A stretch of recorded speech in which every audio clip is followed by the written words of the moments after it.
Good afternoon, everyone. Welcome to the Board of County Commissioners Land Use and Public Hearing for Tuesday, October 27th, 2020, to our virtual and in-person meeting. Would you please stand and join us in the pledge?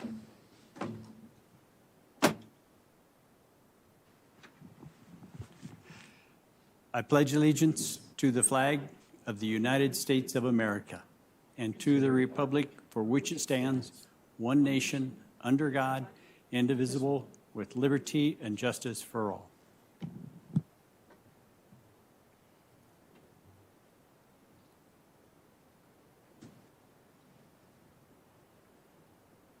Thank you, everyone.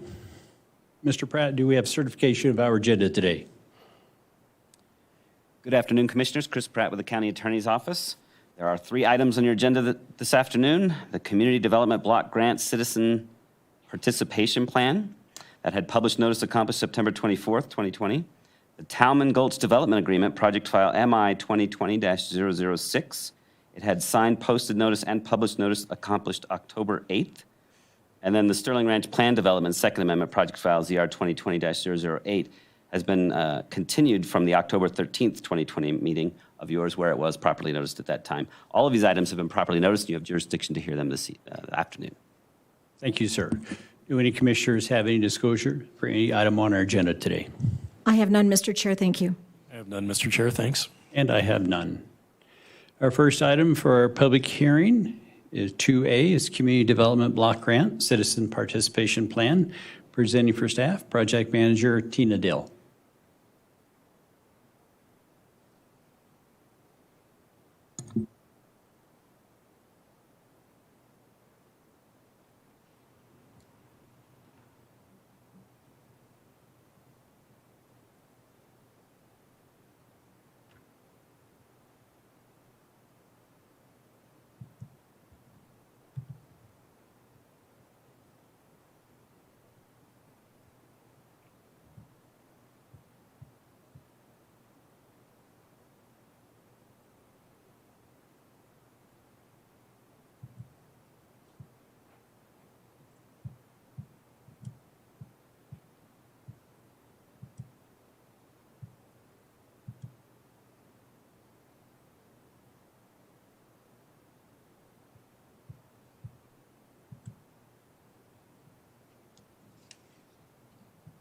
Good afternoon, Commissioners. Tina Dill, representing Community Development.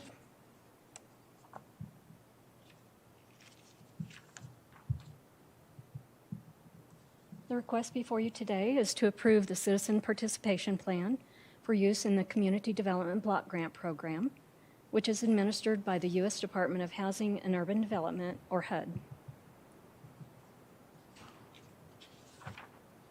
Douglas County is taking steps to requalify for the Community Development Block Grant Program, or CDBG. The Citizen Participation Plan is the first step toward receiving an annual allocation of funding from HUD. The plan is required to meet minimum standards of public engagement and identify how and when we will notify. Okay, thank you. How and when we will notify the public regarding their opportunities to provide feedback. 2 public meetings are required each year. Plans, reports, and relevant materials will be available on the CDBG webpage to inform the public and invite comments. A legal notice will be published in local newspapers to inform the public when opportunities to comment are available. Minimum comment periods are established for each required document. The Citizen Participation Plan requires a 30-day comment period. HUD also requires a 30-day comment period when the 5-year consolidated plan or the annual action plan are drafted for review. A 15-day comment period is required to inform the public when accomplishments are drafted in the Consolidated Annual Performance and Evaluation Report, or the CAPER. The Citizen Participation Plan presented for your consideration today meets with public hearing requirements. The plan was drafted and posted on the CDBG webpage with an explanation of the plan's purpose. A notice was published in the news press on September 24th, advertising the 30-day comment period and this public hearing. The notice invites the public to comment on the plan and attend the hearing. No feedback was received during this comment period, which expired on October 26th. It's staff's recommendation that the Board of County Commissioners approve the Citizen Participation Plan for use in the Community Development Block Grant Program. This concludes my presentation today, and our staff is available should you happen to have any questions. Thank you, Tina. Any questions for Tina at this time? I have none, thank you. And I have none. Thank you. And I have none. Great job. Thank you. This time, I'll open it up for the audience. Does anyone in the audience like to address the board regarding this application? Please come forward or raise your hand online. Seeing no one in the room, Ms. Dunning? Anyone raising their hand? Wishing to Thank you, speak? Commissioner. I have no hands raised. Very well.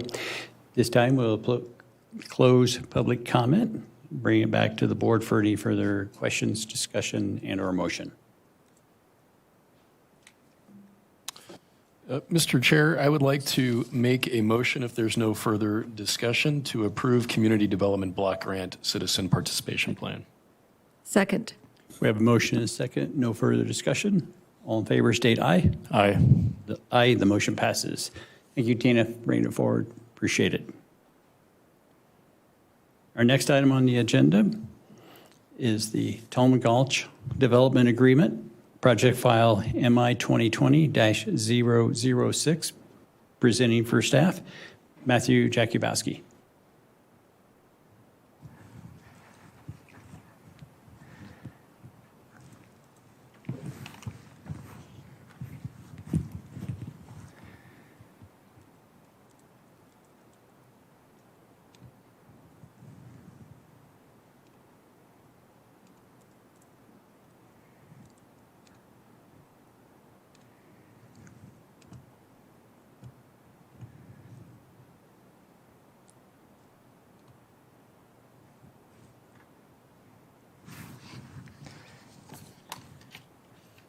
Good afternoon, Commissioners. Matt Jakubowski, representing Planning Services. The item before you is the Tallman Gulch Development Agreement, project number MI 2020-006. Brian Connolly of Otten Johnson is here on behalf of the applicant Kraft Companies. The applicant is requesting to vest its rights for development of the remaining platted lots within the Tallman Gulch subdivision for 10 years. Included in the proposal is a $10,000 contribution to Douglas County for acquisition of right-of-way improvements to Hilltop Road.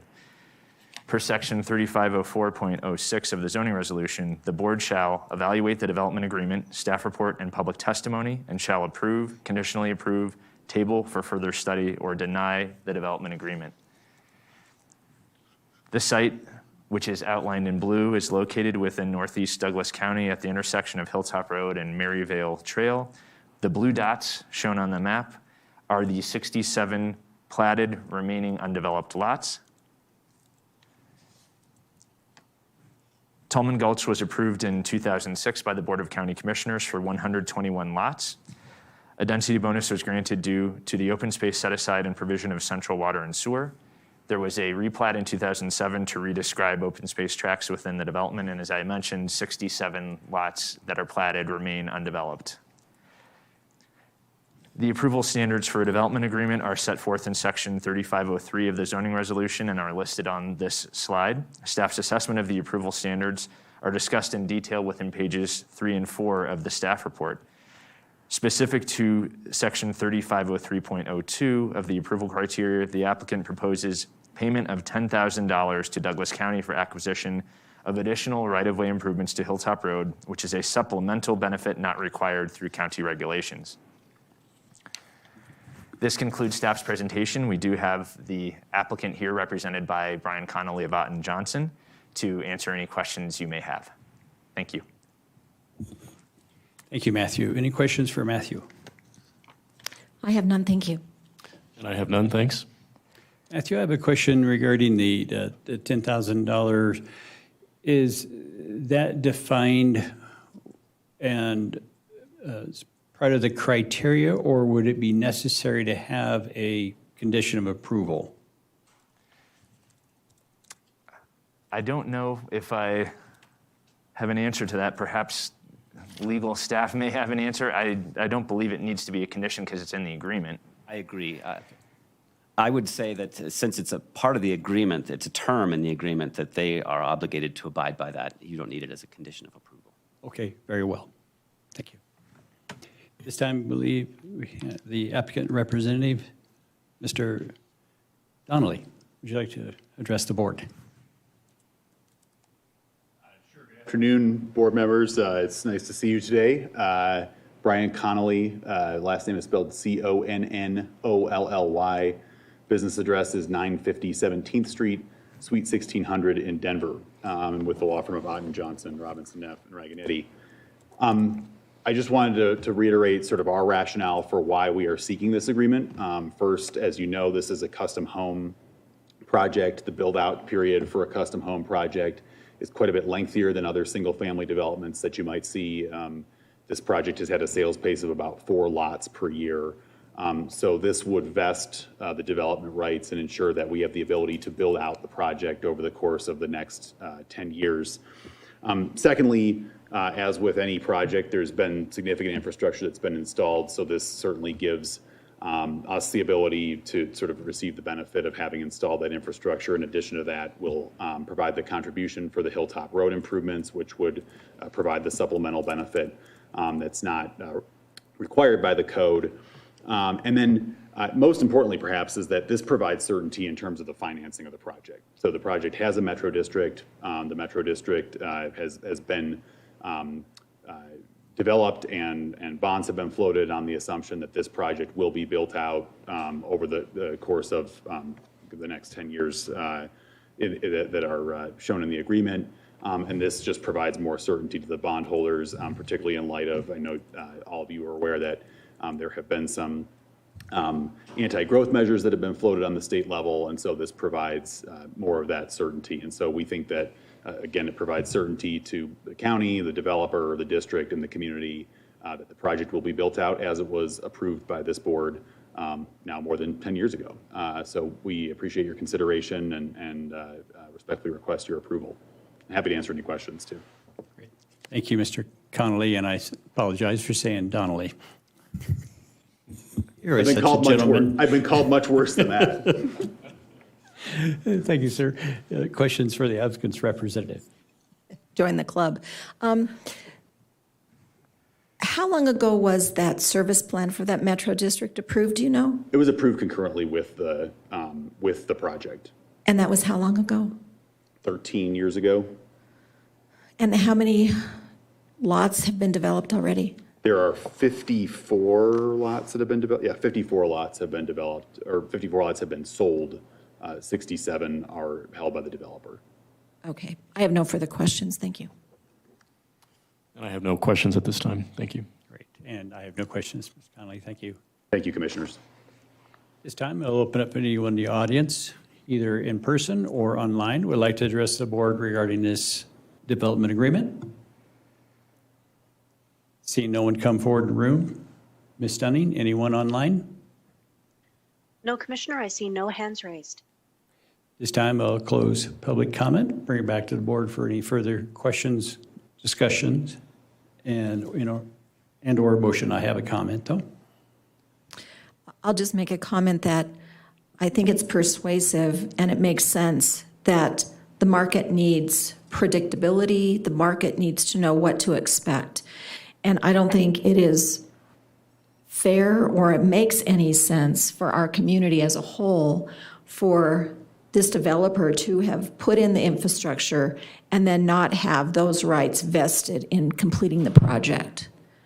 So we have had public comment, it's closed.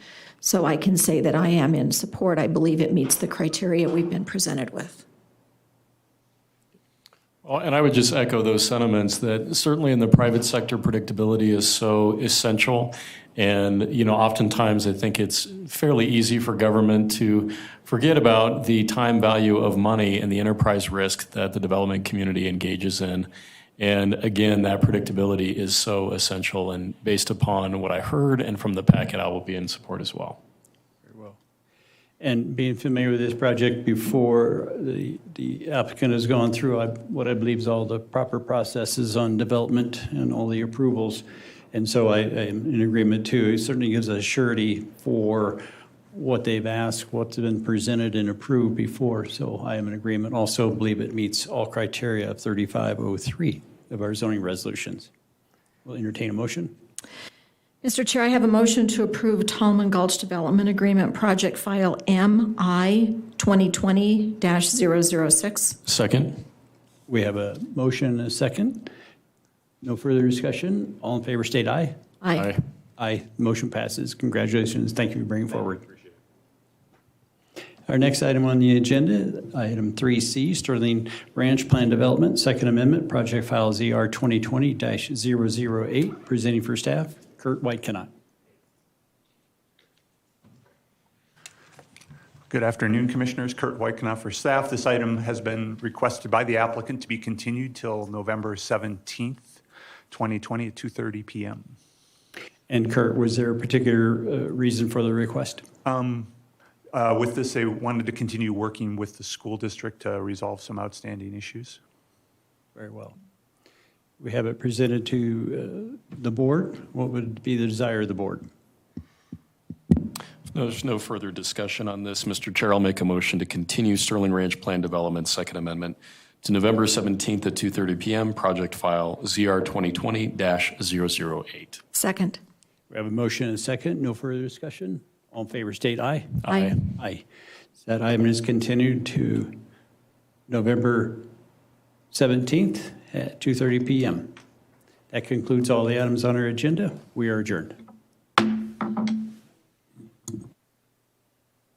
you very much. Best of luck next week.